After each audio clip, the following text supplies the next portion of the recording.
What's going on, everybody? How's it hanging? How's it happening? You guys know who it is. This is Kevin from the Chord Progression Podcast, brought to you by MSOTD Rocks, where rock and metal thrive. And here we are interviewing all the emerging bands in rock and metal today and all their subgenre, because by the end of the decade, these are going to be the biggest bands in the world, and you're going to be the ones wanting to know about them. So why not get in with them now before they, completely blow up, and you can be like, ha, ha, ha, ha, ha, my friends. I knew about them before you did.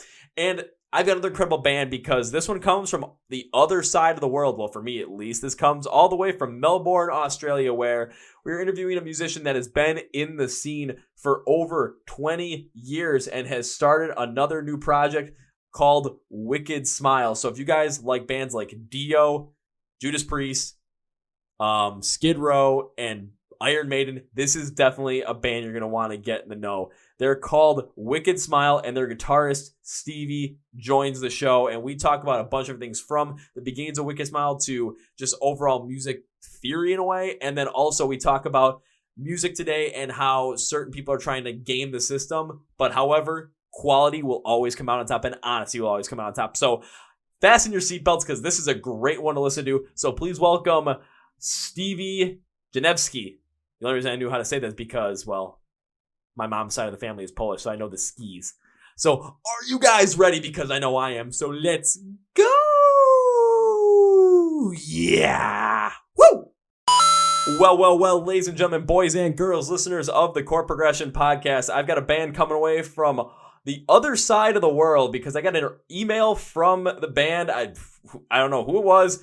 Apparently it was the person we're talking to. Their daughter sent me an email regarding their latest single, which came out on October 2nd. I took a listen to it. I thought, you know what? Let's fire an email back. Let's see if we can get them on the podcast. And bing, bang, boom, here we go. So everyone, please welcome Stevie from the band Wicked Smile to the podcast. So Stevie, welcome to the Chord Progression Podcast. Thank you, man. Cheers. And I appreciate that big, the hype. I hope I do okay after that big lead-in. Oh, don't worry. You will do just fine. I always get that from the start, kind of like, okay, hope we do everything fine. But you know what? Everything's just so free-flowing on this podcast that, trust me, there'll be times where I screw up on certain things, and I'll just call myself out for it. So we're good to go. Man. It's all good. Cool. Cheers.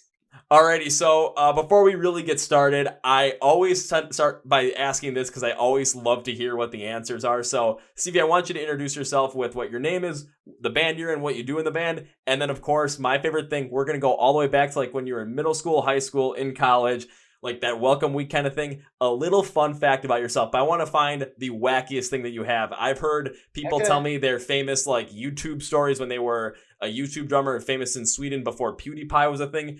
For the younger kids, some band gave me their whole entire Tinder bio. That was wacky. So I'm always curious to hear what you got. So Stevie, take it away.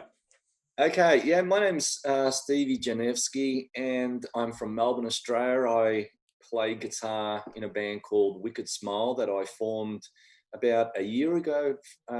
So we're a new band. So it was formed in 2019. I have played in many, many bands over the last couple of years. And basically, we've been working towards just getting our Wicked Smile music out there. So I concentrated on a lot of songwriting and stuff. And finally, I'm really happy to get the material out there. So, yeah, but that's pretty much where things are at right now with me.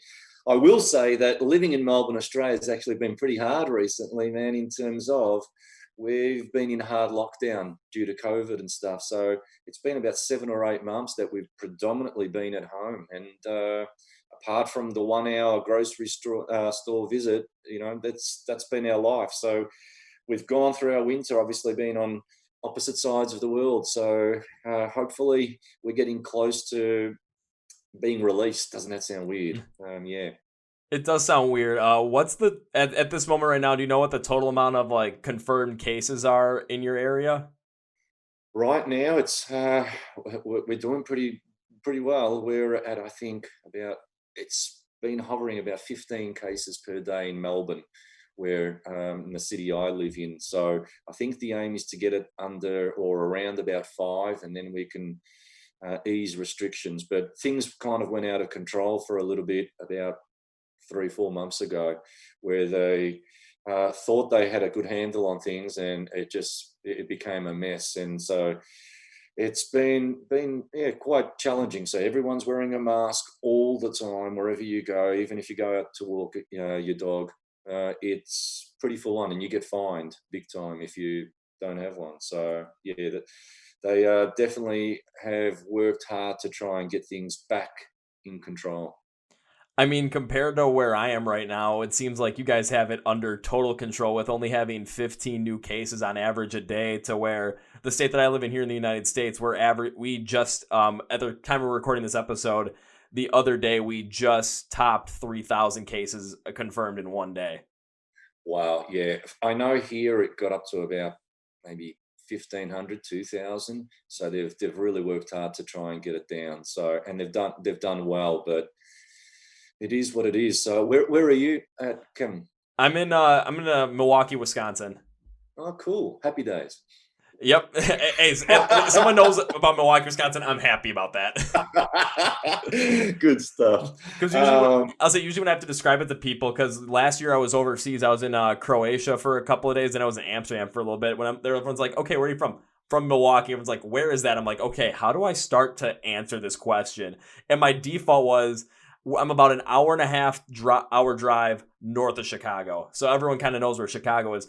Then I found out I'm in Croatia, and everyone loves basketball over there. So all I had to say was, "You guys know Giannis Antetokounmpo? Yeah, where the team that he plays for in the NBA, that's where I live." Right. Is that your background? Is that why you went to Croatia, or? No, I went to Croatia last year because the band 30 Seconds to Mars was having a huge thing out there, and they did something previous the year beforehand in California that I went to. And a couple people I met out there, they were going to Croatia, they're going to the thing. I'm like, you know what? I've got to go along with, because that just sounds like a whole bunch of fun. Plus my first That's time awesome, man. plus my first time getting out of the United States too. So I was like, yeah, Yeah, woohoo. good on you, man. Good stuff. Yeah, look, I've been fortunate enough to have traveled to the United States many, many times. I love the United States. I've performed in Chicago or close thereabouts 4 times previously on some festival dates. So I love it, man. I've been to some places that people have asked me, why did you go there? I performed in a place called Joliet. Does that ring a bell? Joliet, Illinois. Yeah. Yep. So I've performed at a festival there. I've played at a place called the Home Bar. Does that ring a bell? Yeah, I'm not sure if they Arlington changed the name to it. Heights. Is that Arlington Heights? Does that sound? Yeah, these are all, yeah, for everyone that's listening, these are all suburbs or cities around Chicago. Gotcha. Yeah, cool. So yeah, I've seen a little bit of it. I really, but I love your city, man. I love the way it's. I was fortunate enough to spend some time in the city. I think I had 2 or 3 days, and I love the just all the buildings. I mean, you guys have got like a lot of the gargoyles and stuff like that, and it just looks cool. It reminds me of Batman. It's awesome. Yeah, especially in like the bigger part of downtown Chicago. Like they've got a lot of that. Yes, yeah, I love it. Yes, really cool. Because Melbourne, the city that I'm from, it's a smaller city. I mean, Australia is a huge country in terms of land size, but population-wise, it's probably one of our. The whole of Australia is the equivalent population-wise to the whole of Chicago, let's say. So it's Illinois. Yeah, because we're a new country, obviously. Most people live on the outskirts of Australia, so it's very, very different. Yeah, well, because like on the outskirts, of course, you've got the ocean right over there, and naturally, Yeah. when it comes to city planning and just people living in certain places, you're going to want to be close to a water source. Where if you go more inland, you go more towards the Australian outback, you're going to be dealing with a lot Desert. less water. Yeah, yeah, absolute desert. And like, there's pretty much it's we've got a red rock, we've got Uluru. It is rock, as some people know it, in the middle of Australia. So yeah, but it's yeah, I loved visiting Chicago, man. Really cool, good fun. So hopefully, we're going to have you come back once this whole entire COVID pandemic thing is over, because I just want to, like, if you guys come to Chicago and I see anything pop up about Wicked Smile coming to Chicago or around there, because Oh for man, me, it's an hour and a half drive. That's nothing. cool, man. No, I'll put you on the list. Absolutely, it'd be Woohoo, I'm cool. on the I list. love stuff like that, man. Meeting people who've supported us. So absolutely, man. Cheers. Well, and for that, because God, I got my list over on a different table, but I usually do this at the end of the podcast. This is the first time I'm doing this at the beginning, but because of that, when you guys come back to the United States, if I see you on the list anywhere, like in Chicago, Milwaukee, in Madison, Wisconsin, or in the Twin Cities in Minnesota, because I went to college up there, so I know a lot of people up there. If I see it, I'm gonna show up, and I always promise this. If I'm really feeling it, and already am, so I promise this: first round's on me. Ah, cool, man. You got it, dude. And you know what they say about Australian drinkers? We're big drinkers, except I'm not. It's all good, man. No. Look, I could have a beer for sure. I'm probably the most unrock and roll rocker from Australia because every band that I've played with, most of the band members all drink, and I don't. So I'm very popular because they drink my drinks. You see, Oh. so I'm the designated driver, and I get to record them being silly and having fun. It's has its positives as well. So yeah, man, I'll take you up on that for sure. You got it. Awesome. It probably has its positives, especially waking up the next morning and feeling a lot Yeah, better than the other guys. absolutely. And as I said, I've got the bribery of all the recorded phone footage. Ooh, that is good. Get a little blackmail going on there. I love it. Yes. And now that, but I knew I was gonna get some wacky fact out of you, and that was it. So woo! Oh man, there's a heap more. As I said before, I have played in rock and hard rock and metal bands for years, and uh, outside of my music, my day job for 3 or 4 days a week, I'm an elementary school teacher. Well, we say primary school teacher, but the equivalent for you guys, kids between the age of about 5 to 11, roughly. That'd be elementary school for you guys. Yes, Yeah. it would be. Yes, yeah. So I do that job, and I've had some funny stories where I've had kids come up to me during the day because I'm a substitute teacher because of my music, because I travel and stuff a lot of the time. So I've had kids come to me and say, "My dad or mum wants to come and talk to you after school," and I'm thinking to myself, "Okay, if I've done anything wrong?" And 99% of the time, maybe the 1% they weren't happy with something, but 99% of the time it's really cool because they want to just say good day. They've got some of my music and they want something signed, or want to just chat rock or metal. So it's cool. It's a good job. I really dig it.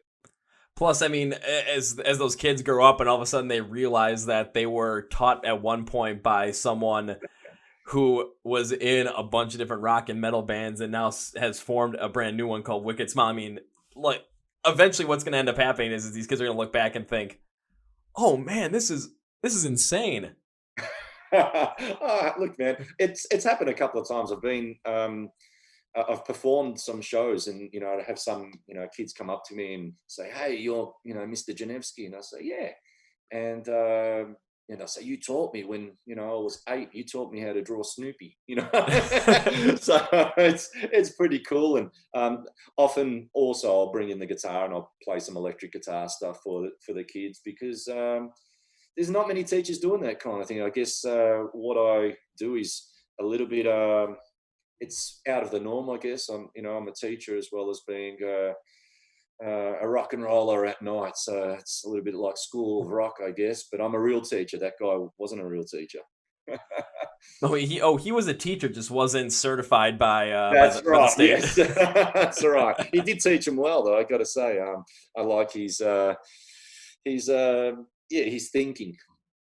Yeah, I still remember from watching that movie because it was like once they finally got into like the whole entire little montage of teaching the kids about music. Like you look at the chalkboard that Jack Black had, it was like history of Yeah, rock, and it had like all these different like yeah, subgenres of rock and metal and all these different bands for examples. And I remember I paused it one time because I just wanted to just see how good this was. And you looked at it, it was like absolutely. Yeah, anything yeah. from 70s, 80s, 90s rock and all the different subgenres that were in there. They were up on that board. Definitely, man. No. You can tell that they did their research and it was done well because they paid respect. And speaking of paying respect, man, I've got to say it. I'm wearing one of his shirts today. RIP to the greatest, Eddie Van Halen. Really affected me, and I'm sure he has affected so many people all over the world in terms of it was a shock to lose the great Eddie Van Halen. So, cheers to the EVH. Yep, choose the EVH. I remember just even kind of the connection with me and EVH was like when I was a little kid, like I'm talking really, really little. It's like 2, 3 years old. My dad had this like old stereo system back from like that he got in maybe the mid to late 80s, and it was in our basement. Yeah, And it like the tower speakers, the big cassette deck, CD I had one, player, man. I had one. record player, everything, like just had the whole 9 yards. And what we would do is we would go downstairs into the basement, and my dad would just put on a couple of CDs, like pick certain songs, and he always picked the same songs because we always got into them. And we would just like air guitar and just jam out and just blast the music through the basement. My mom was never home at this point, so that's a key. But the first song that he always played, and this is the first song I ever remembered the name to, was "The Dream Is Over" by Van Halen, off of the Unlawful Carnal Knowledge album. Yeah, I was like, I know I'm gonna mess that name up, but I still remember it, and I listened to it on Tuesday when he passed. I put it on. I'm like, you know what? This just feels right. Yeah, cool. And look, I think it's awesome to hear stories of that being the Sammy era, because a lot of people are talking about the Dave Lee Roth era, or the 78 era. So no, that's cool, man. Sounds like you got a rockin' dad. That's great education in itself. Oh yeah, from that whole entire like loud music thing, it was always Van Halen, and then when we went to ZZ Top's Eliminator, we played 3 songs off of that. And the thing that always got me was like, especially later on in life, where it was, I looked at the songs we played, it was like Under Pressure, Sharp Dressed Man. So it's like, oh yeah, good ZZ Top songs. But then the third song he'd play, looking at it now, I'm like, I can't believe that he played this for my brother and I when I was like 2, 3 years old. We would jam out to it. Was their song "I Got the 6," because the chorus is, "I've got the 6, give me your 9." I didn't realize this until my cousin was getting married like 5 years ago, and Yes. my brother was kind of sick. And we were in a hotel, so my brother was sick. My dad and I, we were getting ready for the wedding, and I put it on. So I'm like, this is just hilarious. I got to do it. And then I finally realized like what the song is about. I'm like,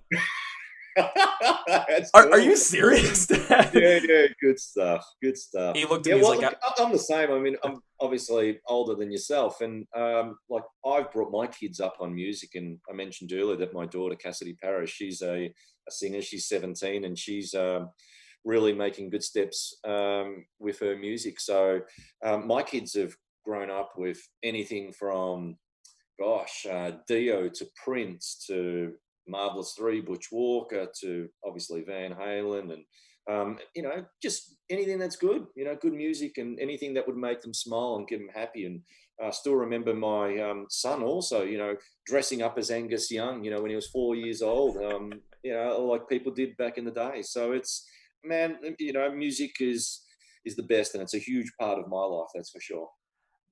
Music is the best, because I always say this when it comes to music, when it comes to describing certain things, music always gives a tangible explanation to things that you cannot really explain.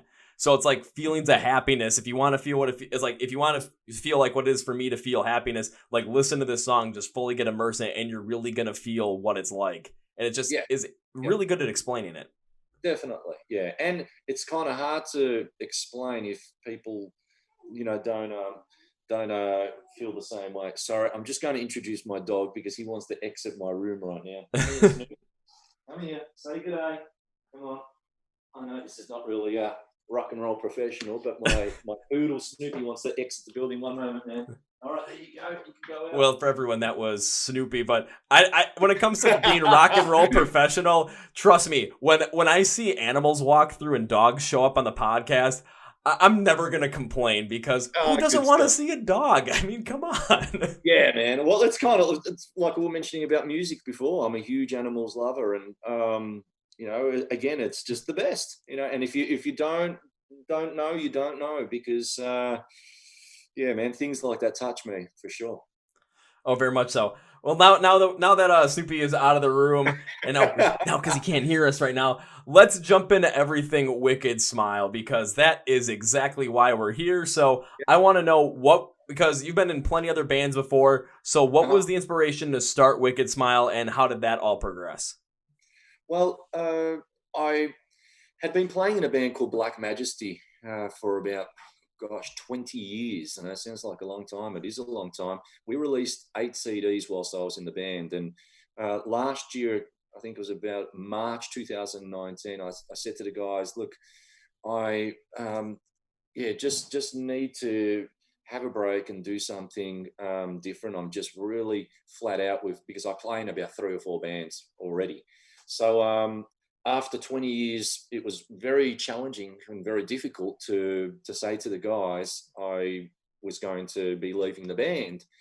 And we still remain best friends, by the way. So I'm a firm believer of just being honest, and the guys were cool. So that was really hard for me. And then I had no, it wasn't a plan to come out with something new and do We Could Smile, because I was already am playing in a band called the Radio Sun. I'm playing in my daughter's band as well, so I play guitar in her band, Cassidy Paris, and I also often play in a band called or solo band Paul Lane, apologies, who has played in bands like Danger Danger, and he's Canadian, so I've toured the world with him and played lots of shows with him as well. So I'm very busy with my music. But anyway, come 3 or 4 months, I got the itch to just write some songs in a bit more of a different direction, of just getting back to my roots of more hard rock stuff that inspired me as a kid. For me, when I was in year 7, Skid Row hit the scene, and I loved that debut Skid Row album. I loved the Slave to the Grind album. I wanted to get back to something like that with that kind of influence, as well as my other influences of Van Halen, Dio, Judas Priest, Iron Maiden. And so I started writing these songs, and I listened back to them. And a lot of musos will tell you this, that if you can listen to a song that you've written the next day and still think it's pretty cool, then hopefully it'll go all the way and stay in the set and blah, blah, blah. So I had to listen to some of the material that I'd written and reflected on it, and I liked it. And then I started to get my friend Paul Lane involved, and I asked if he could have a listen to the material and co-write some of the stuff. And from there, it was just myself and Paul. And Paul's my producer in Canada, and I've done a lot of work with him in the past with my previous band, the Radio Sun. Not previous, I'm still in the band, but previous work. And I just wanted to get his opinion on the stuff. He co-wrote some of the material, and then it was time to find a singer in Australia. So I started searching out and thinking about singers, and I thought, you know what, I'm going to go for one of the best who I'd never worked with in the past, and his name's Danny Ciccardi. And Danny, I asked a friend of mine, the singer of Black Majesty, to get in contact with him. As I said, we're still good mates. And Danny heard the material and he loved it. And he sang the first single, We Fall. And from there, man, the rest is history. That happened in November, and we released that song in January, and the response was awesome. So right around the world, people who heard it, whether it be on social media or us on the radio and internet radio and stuff, they loved it. And from there, now we've released an EP that came out in July, and it's a 4-song EP. And more recently, since then, we've just released Wait for the Night. Yeah. I mean, that's incredible. The fact that you've been playing for over 20 years and then also still playing in a couple of different bands as well, including working with your daughter as well with her music. So you still have that, you have like a family connection there as well. And you're also working with her and also seeing her music career develop alongside yours continuing on as well.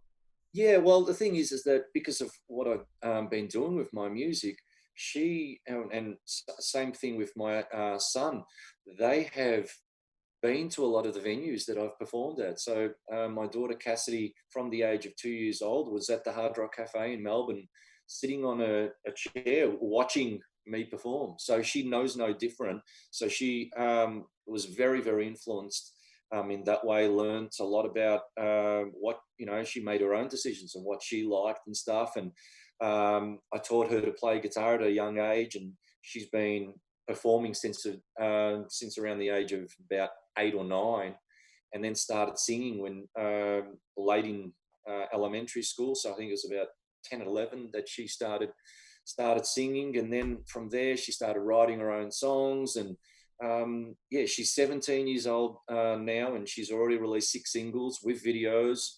And it's a pretty big thing to do, I've got to say, for any kid who's making or releasing that many songs. I think it's pretty ace, So I'm super proud of her. So it's really cool.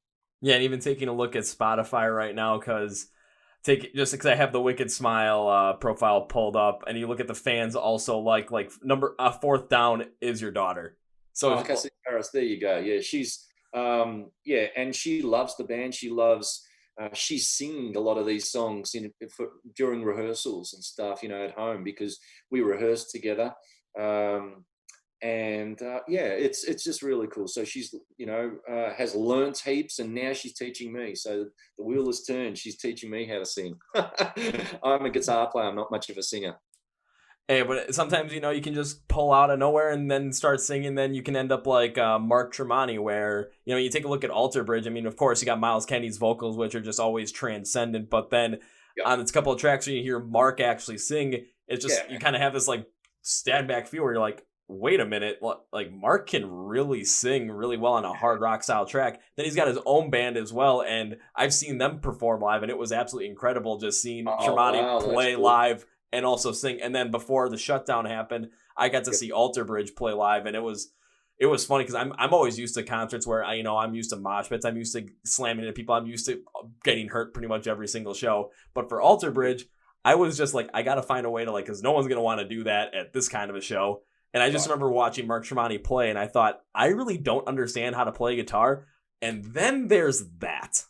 Yes, yeah, and he started singing, right? Yeah, and he's a guitar wizard, that's for sure. He's awesome, and I love the connection, because was Wolfgang Van Halen doing some stuff with Tremonti as well for a little bit? I believe so, yeah. Yeah, so again, it's just really ace, really really cool, and I've been fortunate enough to perform at lots of different festivals around the world, and one of the one that stands out to me is when I performed at Wacken Open Air. Have you heard of Wacken in Germany? No, but I've heard of the Open Air Festival. Oh, okay, yeah. Well, that's like the biggest heavy metal festival in the world. Well, that's how it's renowned for anyway. And like Iron Maiden are headliners, and Judas Priest, and so on, right? So huge. So we will build part of this festival, and there's about 200 bands on the bill spanning over about 4 or 5 days.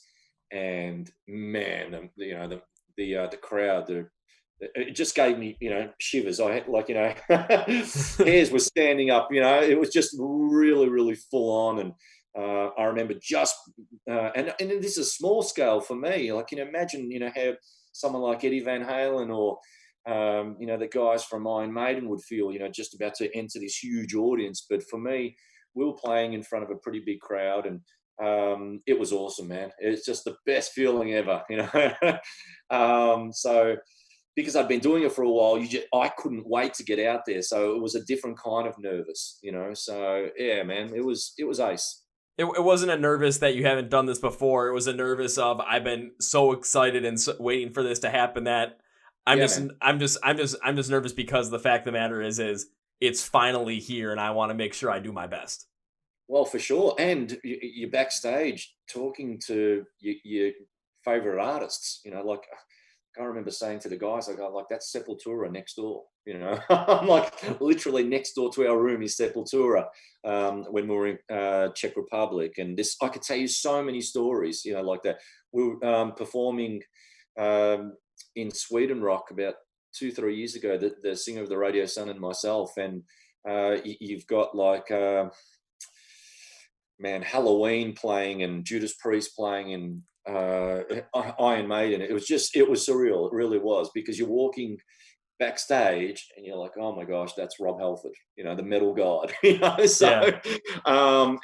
just to be able to say good day and thank you to these people it was surreal. It really was. I loved it. Like, I kind of get that feeling too when on a different aspect of it, whereas with certain bands that I've talked to and worked with before, when I get to see them perform live and get to meet them, and then kind of shock them at the same time too, because they're playing a show and then I've talked to them before, I've worked them before, but all of a sudden I show up, I'm in the crowd and I'm just having a blast at the same time too.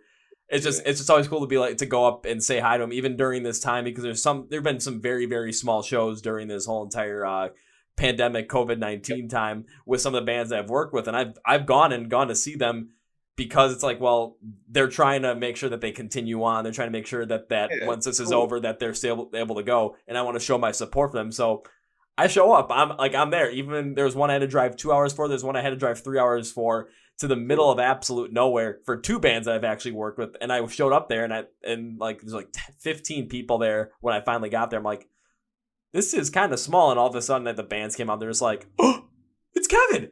It's like, hey guys, how's it going?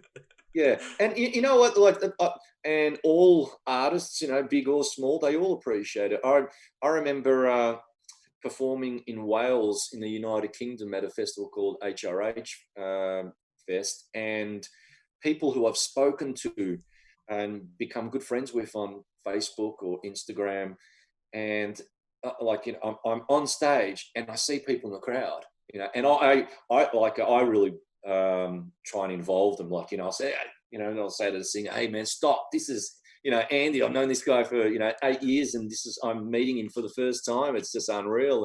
And look, all bands, man, and I like to think that all bands are really appreciative of anyone who supports you, and the same goes for you and what you do with your your radio podcast and stuff.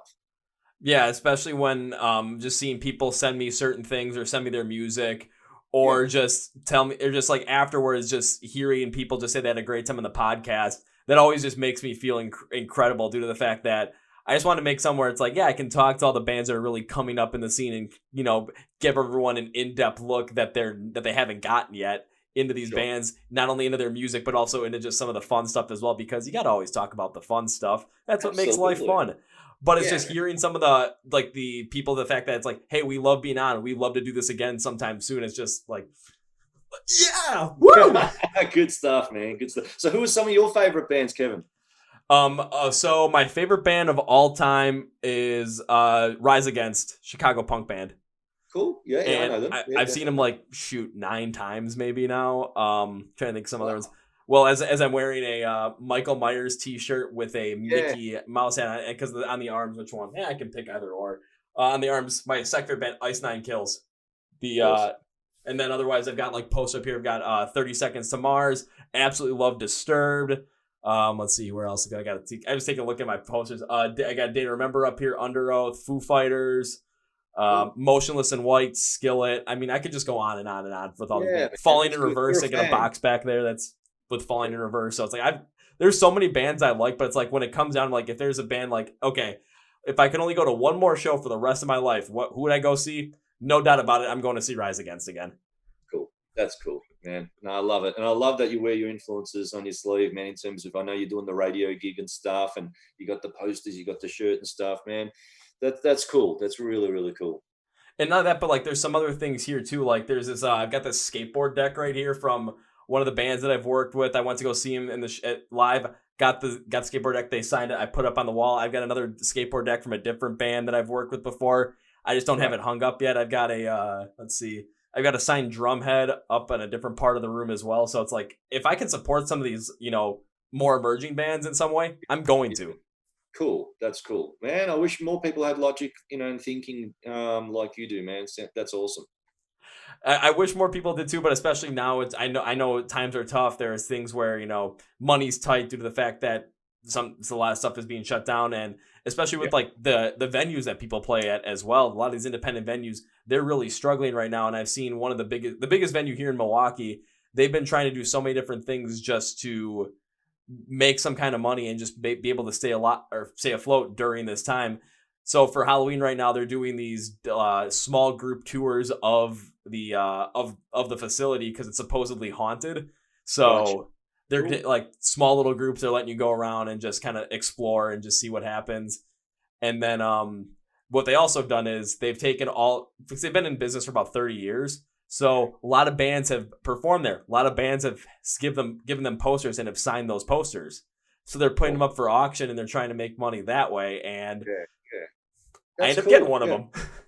Yeah, yeah, man. No, that is totally cool, and I totally get it. We've been very fortunate for the fact that Wicked Smile's a new band, and we've had a really good response in regards to people buying our EP. I mean, we sold out of our first pressing. We're on to our second pressing, and that's mind blowing. And we've had people be purchasing our t-shirts and our merch and stuff, and it's the ultimate compliment, man. And look, we've been fortunate enough because Danny the singer and myself have been in quite a few bands, so there's a little bit of a history, and there's some fans who are obviously following what we're doing, which is awesome. But for people who are discovering us and supporting what we do, I'll mention the other guys as well. We've got Glenn Cav on bass, who I actually small world, because I went to high school with this guy, and when it was time to find a bass player, I contacted him, and I played him the stuff, and he was in, and he's badass, man. He's unreal. So he's just such a cool person to have in the band. Like, he's not only a great player, but he's on stage, he's got his own aura and stuff. So, man, and that's what we're about, because we're not only about recording the music, we play, we perform. We played a recent show, even though we're in lockdown. We got permission to do a show that was streamed by a group called the New Wave of Classic Rock, and they streamed a concert of ours. So we performed a couple of songs, and the response we got for that was amazing. We were told that we were the most popular downloaded band they've ever had for the series and stuff, and it's just really cool. And Jason Tyro on drums, who's an ex London boy, so it just really is, and has worked out really well for us, and we're really appreciative of the response we've had so far. And I think you can attribute that to a couple of things as well. One is, especially with you and Danny being in a couple of different bands before and that have seen success, having those fans carry over as well and continue to support you because of how your music has touched their lives. So that's always a factor. Another factor too is you guys are putting out new stuff. You guys are putting yourselves out there and promoting yourselves, especially on social media during this time, doing those streams as well. So you're getting the word out about it. But then the third thing is, and you can't discount this, I mean, the music's got to be good for people to download it, and, well, yeah, it makes a lot of sense. Thank you. Yeah, and look, absolutely. I'm a big believer in good songs and good musos, man. And particularly when Danny agreed to be the singer of the band, not only did I get he's a fantastic person, but he's one of the best singers in Australia, if not the best for that style of or genre of music. And in terms of looking the part, I don't know, have you seen a photo of the singer? I watched the video, like the streaming video that you guys had for Wait for the Night. Cool. So I have seen what Danny looks like, and he Man, totally looks the part. His hair is it goes down to his ankles. Like, I'm not joking. So he has the longest hair in rock and roll, I reckon. So he lives it and loves it, and good on him, man.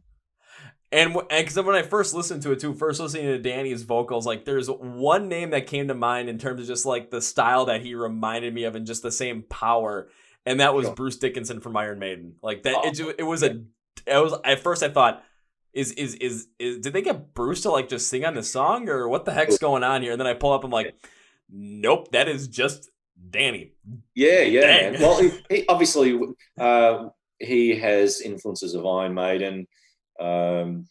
Judas Priest, Dio, Savatage is another band he loves, and so yeah, man, he's learned from the best in many ways, and he's become one of the best, that's for sure. So I'm blessed to be working with him, and so happy that he's so easy to work with. And I've been blessed in many ways, because most of the singers that I've worked with in my time, they've all been good people as well. And like, I keep on hearing of stories of, people having lead singer disease, as in you can't work with certain singers. I've been very, very fortunate that all the people I've worked with have been very, very easy to work with.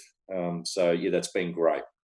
I have heard some stories of the lead singer disease, but more often than not, from the bands that I've talked to and the musicians I've talked to, for the most part, that lead singer disease has never really affected them. To where usually whoever they're working with, there's some sort of built-in relationship already there that really helps out to make sure that there's like like those checks and balances within a band, where it's Okay. if whoever the lead singer is, they kind of don't get too much of like an ego or get too big in the head to the point where it's like they think they're more important. It's just there's always just like, okay, they're like they might be really good, but they also understand that it's also a band effort. Yeah, yeah. Well, look, for us, we are a band for sure, but there's no denying that Danny's a showstopper, and people hear him and see him, and he's definitely going to be a focal point. But off the stage, he's the one of the best dudes in rock and roll.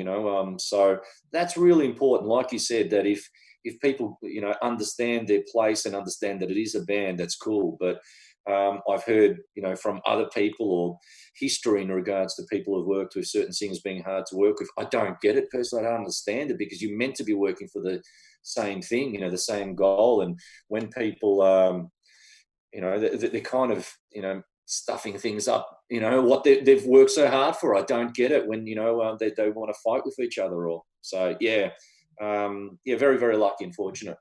It's like take a look at sports as well, where there's times where you have an absolute superstar on the team.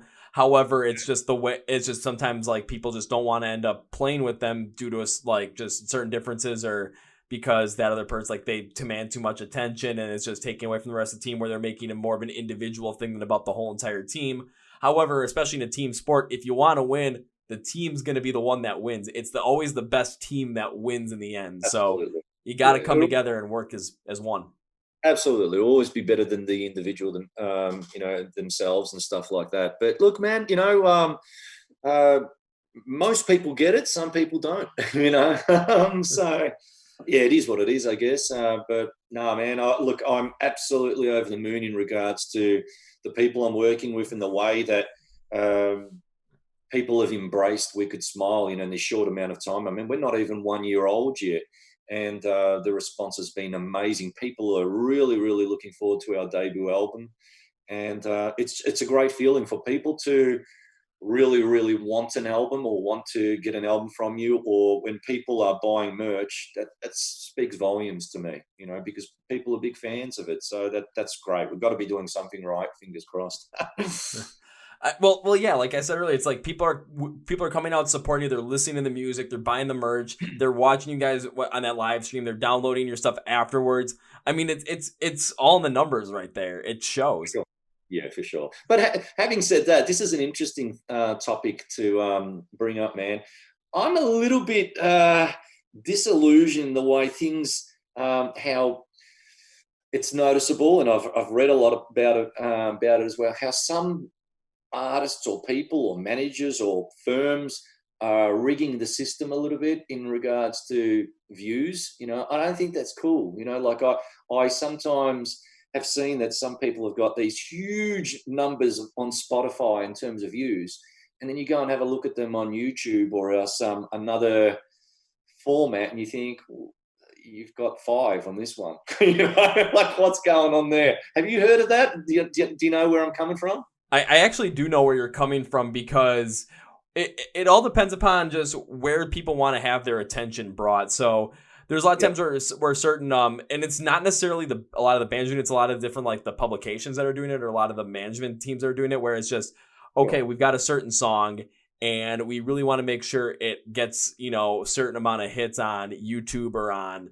streams on Spotify, streams on Apple Music, just so that like when they're trying to potentially build themselves for maybe some festivals or for some shows, like, hey, we got this many people to show here. However, one thing you always have to remember too is if you just have it on one spot, so say YouTube, you've got a video and you've got like 6-7 million views on your music video, but then I jump over to Spotify and I take a look at your monthly listener count and it's like at 15. I'm just kind of what makes me Yeah. curious is why is there such a huge discrepancy in those numbers? So the Well, numbers that's do kind right. of show. Yeah, it's quite bizarre, and I'd like to think that we're consistent across the board, and we're a new band, so that we don't have huge numbers by any means. But I do know in terms of what we've sold in terms of hard product via our mailing list or people who are writing to us via our store. And then, I do check the numbers on, whether it be on YouTube or Spotify or the other platforms, and it's all pretty balanced out, So, yeah, I just think it's a little bit unfair when, particularly from a kid's point of view, when you've got kids who think, you know what I mean, who think that that's what is really happening when somebody is either paying for those views or I don't know, man. I just think that's a little bit confusing. It gets back to, for me, if you're good, you're good. I mean, you can't fake not. If you're not good, I mean, I know there are tricks, studio tricks and stuff like that, but good songs are always be good songs. And when you put a performer or a band live on stage, the proof is in the pudding. That's actually what I was gonna go with too, because it's kind of the same thing for in the terms of business as well. Because when I when I started this whole entire thing, I was reading a lot of books from this guy Gary Vaynerchuk, just always talking about like doing stuff for yourself, doing stuff that makes you happy, but then also talking about, okay, if you're gonna be doing this in terms of business, how are you gonna make this work? And when it comes to what he's always talking about is like honesty and being truthful and just being just being truthful about the whole entire thing.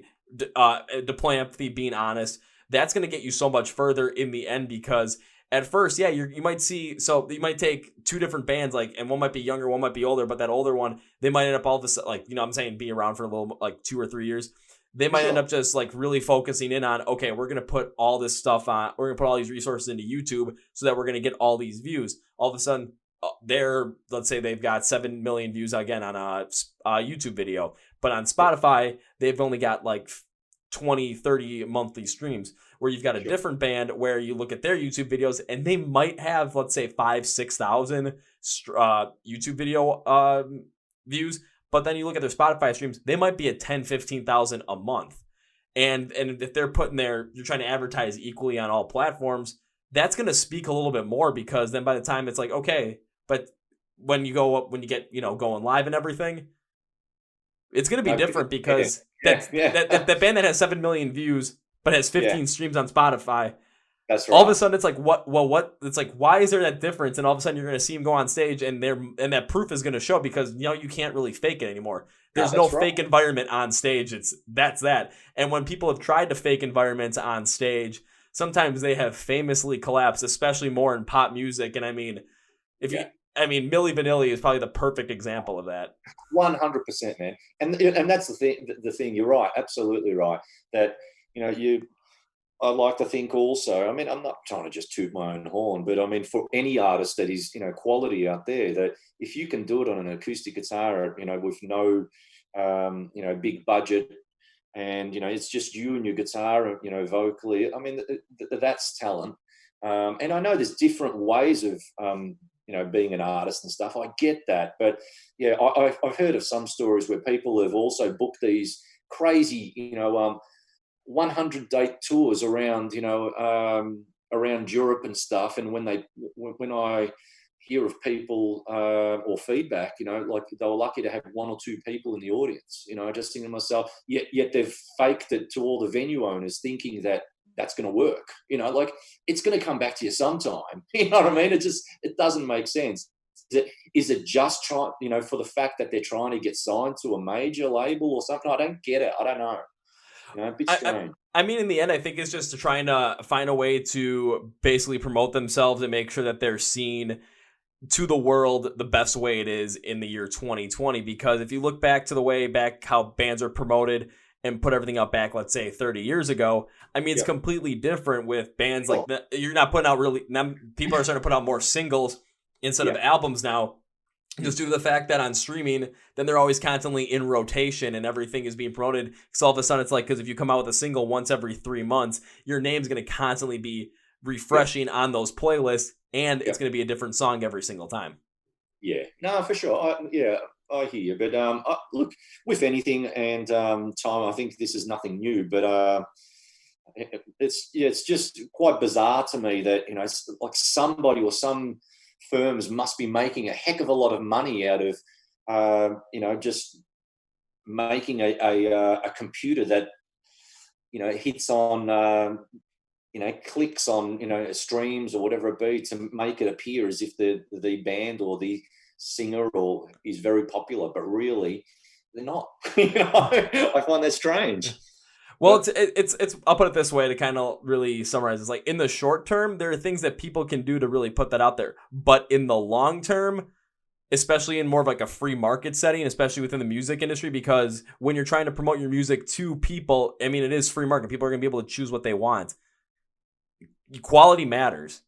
That's the thing. I It's going to agree. be quality I going to agree. matter. So bands that are making music that, maybe making a very similar style of music, but they're doing it better than this other band is that has more promotion on them. Yeah, that smaller band in the end is going to end up coming out on top because more people are going to listen to that all of a sudden it's going to get recognized. All of a sudden in the long term, they're going to start climbing up over that other band. And next thing you know, it's like 20 years down the line, that original band that put so much money behind YouTube and got all those views, they might still be a band. They might be fine, but they'll be Yeah. opening up for that other band. That's right. And the platforms will probably change. I mean, it might not be Spotify next week. You know what I mean by that? So things will always change. But it's just some people do, particularly the younger audience, they do listen with their eyes, and they'll say, oh my gosh, this band's got, 1 zillion hits on Spotify. And then, I have do a little bit of research and I say, yeah, and they've only got 5 on YouTube. Now, how does that work, right? So, like, YouTube is a big player as well, right? So surely it'd be a bit consistent. And I know that sometimes people have got, they may put more effort into certain things, but if you're climbing the ladder, generally most of the times you're climbing pretty consistently. Yeah, so it's like if you had like a YouTube video, you had a YouTube, because I've seen this from a couple other bands where a couple of YouTube videos, like they've ended up with 2 to 3 million views on their YouTube videos, and then all of a sudden you see on Spotify, it's like, okay, what's your monthly listener count at? And they just broke 100,000. I'm like, okay, that makes more sense because this is 100,000 times this 100,000 plays a month. Sure. That's happening, yeah. And then those views are views overall, and those numbers, they can end up matching up like that. Like I totally understand that to the point where. Yeah. Or bands that have like, I'll use Falling in Reverse as an example. It's like, okay, you look at their song Popular Monster on YouTube, the video has almost 40 million views. On Spotify, it has over 55 million streams. Yeah, there's a big discrepancy there in the numbers. However, yes. It's in relative terms, that's very even. Yes, I hear absolutely. Yeah, just no, it's a good talking point, I think, absolutely. It's a good thing to think about too, just because when it comes to listening to music and when it comes to just seeing bands growing up and just going through and, basically going from infancy to all of a sudden, they're playing small gigs to maybe getting signed by a record label, all of a sudden coming out with an album and then starting to do bigger tours, just seeing how that goes and just seeing how sometimes things can be inflated to try and make it seem like they're doing better than they are.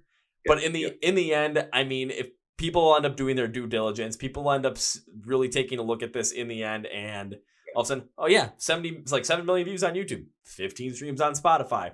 Okay, that's a huge discrepancy we're talking about here. Exactly. No, that's right. Well, that's the thing. That's what kind of makes me giggle a little bit. But again, like you said before, man, quality will always rise. I just sometimes, maybe because I'm a teacher as well, and I'm like, kids are very vulnerable in their influence and stuff, and you've got things like peer pressure and stuff.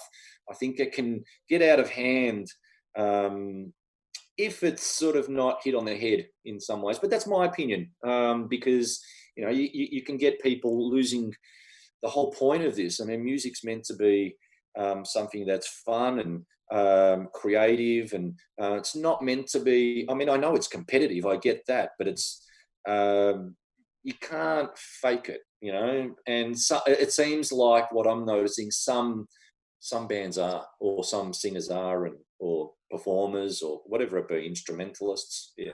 Yeah, and in the time of the internet now, there's people got cameras everywhere. You're gonna end up getting exposed one way or another if you're faking Oh, it. for But sure, when man, you're absolutely. but one thing I do want to mention is when you're talking about, especially being a teacher with kids, peer pressure. I still remember back because this is when I was in elementary school, about the same age that you teach with kids. I was about 10 years old, so I was in fourth grade at the time, and Sure. I just started at a new school, and I really wasn't listening to the music that the kids were listening to that I went to school with now. They were Yeah. listening to whatever was popular today, where the stuff that I was listening to was the stuff that my dad was listening to. So I was always still listening to Van Halen's Easy Top, Rush, Electric Light Orchestra. Like I was listening to that stuff. But then the peer Sure. pressure just to try and fit in, I started telling myself I have to like their stuff.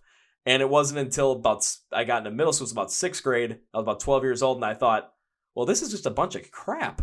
Because Yeah. I Good just on you, wasn't man. enjoying it. I'm the only reason I'm listening to this is because they're listening to it. Yeah. And I mean, like, I still go back to some of those songs and feel nostalgic. Like, I remember when this song came out in 2006 and how like, you listen to it now, it's like, oh, Yeah. this song just Yeah. sucks, but it's fun to listen to in that nostalgic sense. But then I'm like, you know what? I got to start like figuring out what do I like in music and listen to that because in the long run, that's going to make me happy. Sure, Yes. everyone thought I was weird, and especially because I went to a Catholic school, they really didn't like the fact that my favorite band at the time was Disturbed. But oh well. Good stuff. No, good on you, man. And look, I'm in no way am I trying to, appear like I'm, you know, in the generation gap. I totally get it. Look, I'm, an older muso, but for example, my daughter, she campaigns for anti-bullying. Because she was bullied when she went into high school, from elementary school into high school. People gave her a hard time for basically wanting to become a singer, and for me, I know it sounds really old, but if you were a muso when you were in high school, for me, you were considered cool. Whereas these days, with I guess the music shift and maybe rock music or heavy rock or whatever it be, metal isn't as popular and it's not in the mainstream. Then you become like a bit of an easy target, kind of like what you mentioned. Like yes, you can like a band called Disturbed and still go to a Catholic school. Now will the hierarchy or the school like the idea of that? Maybe not, but good on you for standing up for what you're into.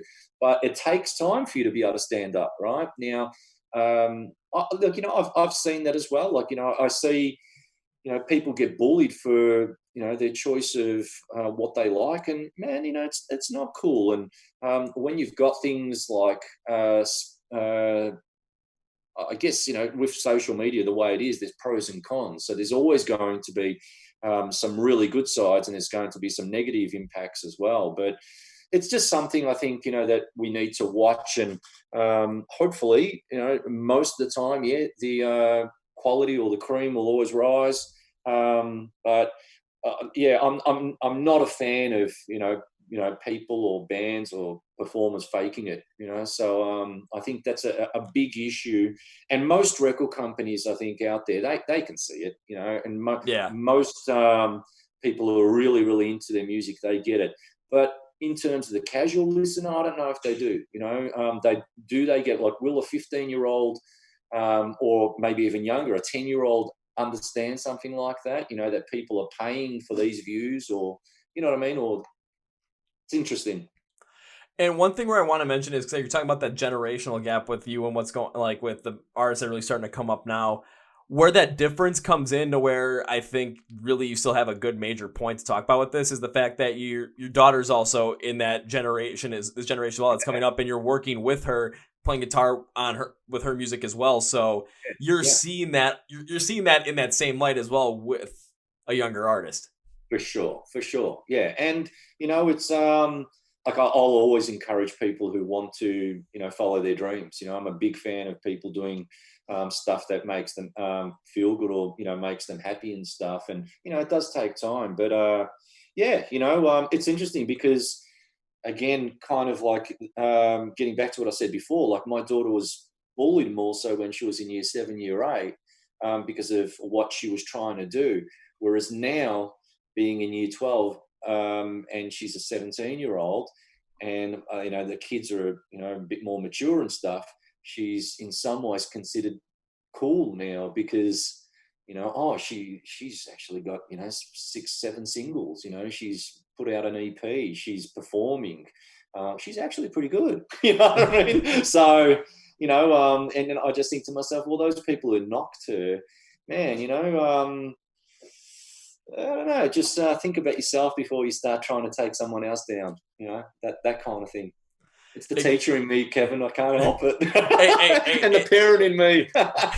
Hey, it's okay. I totally understand it. Don't worry, because I like that when I switched schools between fourth grade and eighth grade, I was bullied during that time as well. So I totally understand where it's coming from. However, and it's hard for especially kids in that age. It's hard for them to realize this certain aspect of it that I've realized now. And it's all because of life experience. They've only been on this earth for 10, 12 years. So they only know that portion of it. They don't know what else is to come ahead. And one thing that I've noticed is when you focus on yourself and focus on what makes you happy. So when it comes to music, if everyone's listening to hip hop and rap and you like rock and metal, listen to rock and metal, because if you like theater and the other kids like sports, go out for theater, whatever it might be. Absolutely. The reason is because what's going to end up happening is you're going to end up enjoying yourself so much more that you're going to be happy. You're going to end up meeting people that also like the same things you do. That's right.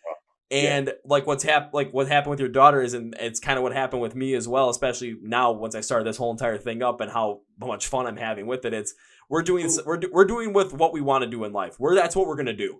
And people are going to gravitate towards that because and they think it's cool because now we're doing what we want to do and we're making it happen.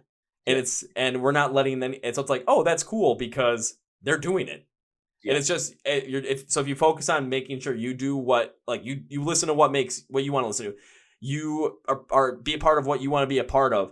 In the end, you're gonna end up meeting people that also like to do that stuff. So you're gonna end up making friends there. But not only that, but then the people that are picking on you and bullying you, they're not gonna have any ammo because they're not gonna affect you at all. Yeah, no, absolutely, man, and well said, absolutely. I still and will always worry for those people who are bullied to the point. That's why I'm so proud of my daughter being an advocate for anti-bullying, and she goes and performs at schools, other than outside of her school, she'll go to perform at schools, talk to the kids about bullying, and that's a cool thing, and it's a big person to be able to do that, and she's really, really. I'm very, very proud of her for that point. But I'm concerned for when people take things a little bit too far. It's kind of like, if people are constantly bullied, or, we've got tall poppy syndrome in Australia, where it seems like, let's say, an international band comes from overseas and performs in Australia. Very popular band, good band. They will sell out, do really well. And then there'll be an Australian artist who is a good band as well, don't really get much support at all. And the sad thing is that they often have to go outside of Australia to have success. And then they have huge success in Australia. And that's been a common thing. I mean, I know in a different light, but 5 Seconds of Summer, they went overseas to have their success, and then they became huge in Australia. Whereas before that, Australia, the industry didn't get behind them or didn't support them. So it's crazy. Isn't that the same thing that happened with Amity Affliction as well? Probably, yes, man. And there's 2 other metalcore bands I'm seeing that happen with as well. One being Polaris, and the other being Make Them Suffer. Yeah, well, look, I know the bands you're talking about, and I've been through a similar thing where I've toured Europe, many, many times, and, as things have, started to build up, it's going well. But the sad thing is that in Australia, you don't really get as much support. Now, I get the idea that we, population-wise, maybe we don't, stand as big. But the thing is that it seems like it's a thing in Australia that it's easy to knock people or us go, no, rather than support them, which is not cool. I'm not talking for all, of course, because there are many supporters in Australia who are fantastic. But for many years, if you draw a crowd in Australia of like 300, 400 at a club, that is massive. But then again, that same band could be playing in Europe or in the United States of America to thousands, So it seems until there's, that tick off, oh, yeah, actually, they're doing really well overseas. Well, maybe we should support them. They actually are good. You know what I mean? It's crazy, man. I don't really like that sort of thinking. And one thing I've noticed when I've been to the United States is that a lot of my friends in America will tell me that they, are happy to support, their fellow Americans, and I think that's cool. There's a lot of love of the country and stuff like that. I mean, you got a flag in your room, man, and that's ace. I think that's awesome. Whereas it doesn't seem like the scene does that in Australia, which is not cool. Yeah, and it's because, I mean, shoot, there's been times where last year all of a sudden, like, I was going to concerts left and right, and it's just, I would still try and go as early as possible, because there's sometimes, those bands that are earlier on the bill, like, they're like, I want to see what they have to bring to the table. Even one of them I got to interview earlier, like right before, at the beginning of September. They're called Awake at Last. And I got to interview them, and then they were releasing a new single the day after I released the interview, which was absolutely awesome. And I first found out about them when I saw them play live at the beginning of November of last year, because they were opening up on this tour that had Light the Torch, Fit for a King, and Ice Nine Kills. And that was the first time I saw all four of those bands ever. I'm like, so that's cool, and that's the way I think, man. You know what I mean? As in, because you want to see the future before they become big, right? Or or you're taking them for, the quality of what it is, as opposed to, the amount of people who are there to see them, and I think that's respect. But unfortunately, like I said before, some people listen with their eyes, and, and I know that will always be the case, but when there's things like bullying happening, that's not cool. We've got to draw the line there, I think.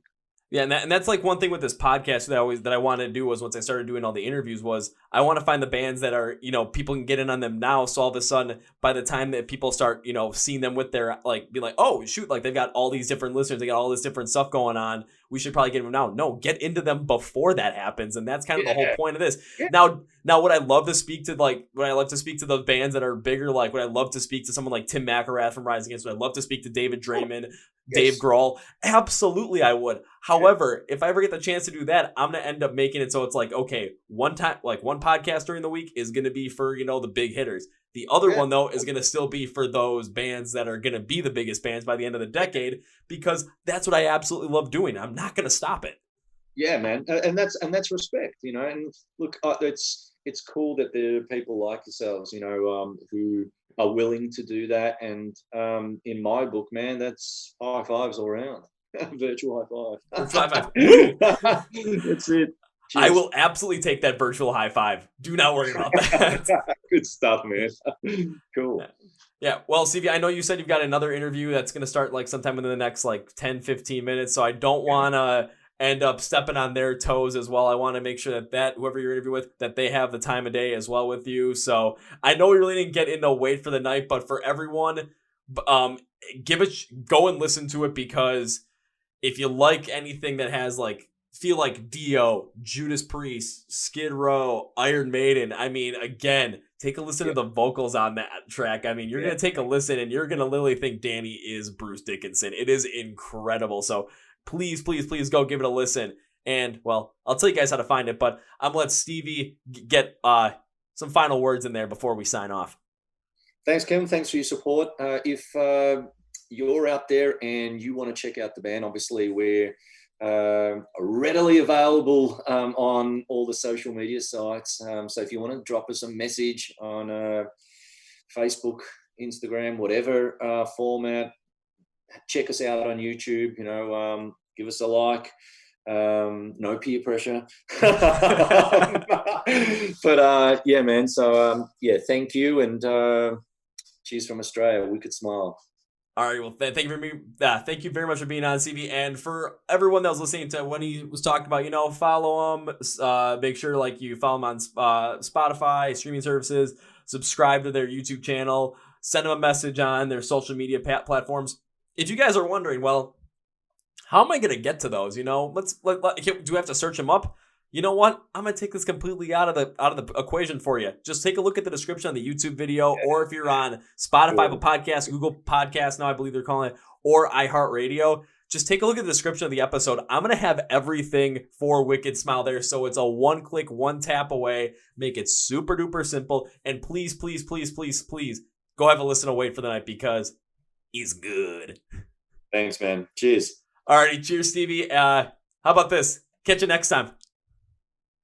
G'day, mate. Well, folks, that was my interview with Stevie from the band Wicked Smile out of Melbourne, Australia, and that was an incredible interview to have because, of course, we start talking about the band, but then also we have a conversation that just flows, and when it comes to the music scene, yeah, for a lot of you up-and-coming bands, this is another great one to make sure that you guys have listened to fully, especially the second half of that conversation. Because, yeah, we talk about bands where it's like, yeah, you know, you can see these massive bands, these bands with massive views on YouTube, but like on streaming services, it's like completely lower in proportion. It's just like, well, that doesn't necessarily make any sense. But again, always remember to focus on what you want to do with your music and make sure you're producing the sound that you want to produce because that's where you're going to make quality music, and quality always rises to the top. Do not fake it before you make it. Never fake it. Always be authentic. Also, make sure, you listen to Gary Vaynerchuk on that too, because he talks about a lot of that. Help me as well. So when it comes to Wicked Smile, again, take a look at the description. You're going to find all their stuff. And that's going to be for me today, guys. Thank you very much for watching and listening. This is Kevin from the Chord Progression Podcast, brought by MSOTD Rocks or Rock and Metal Thrive. And you guys know how I end every single one of these episodes with a big, healthy, and hearty see ya!